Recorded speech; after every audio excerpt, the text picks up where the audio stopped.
नमस्ते सर्वांना. माझं नाव डॉक्टर श्रेयांश पाटील आहे. आज अल्झायमर्स डे या निमित्ताने एक दोन शब्द सांगू मी इच्छितो.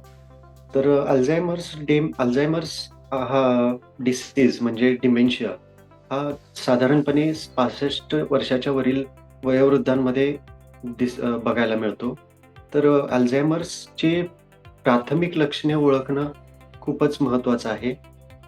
65 वर्षाच्या वर जर काही व्यक्तींमध्ये विसरभोळेपणा चालू होत असेल किंवा मग जसं की रस्त्याचं घर विसरणं, घरचे रस्ते वगैरे विसरणं किंवा नातेवाईकांची नावं विसरणं असं होत असेल किंवा वागण्यात काही बदल होत असतील, झोप येत नाही, डिप्रेशन सारखी लक्षणं दिसत आहेत किंवा संशय येत आहेत लोकांवर, असे काही असतील तर हे डिमेन्शियाची प्राथमिक लक्षणे असू शकतात.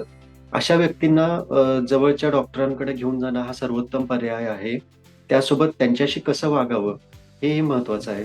त्यांची रुटीन लाईफस्टाईल ठेवावी. रुटीन म्हणजे ठराविक वेळेत ठराविक गोष्टी कराव्यात. त्यांना जास्त प्रश्न विचारू नयेत. त्यांना आपण ओरिएंटेशन करून द्यावं. म्हणजे आपण कुठं आहे, काय आहे हे त्यांना समजावून सांगावं.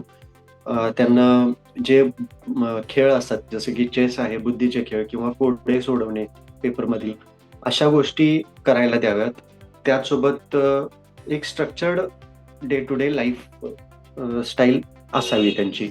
हे खूप महत्वाचं आहे जेणेकरून ते ठराविक गोष्टींमुळे त्यांना त्यांचा गोंधळ होणार नाही. ठीक आहे.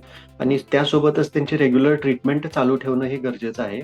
जरी आपण ते पूर्ववत त्यांना पूर्णपणे नॉर्मल जरी झाले नाहीत, करता आलं नाही तरी तो आजार वाढण्यापासून आपण थांबवू शकतो.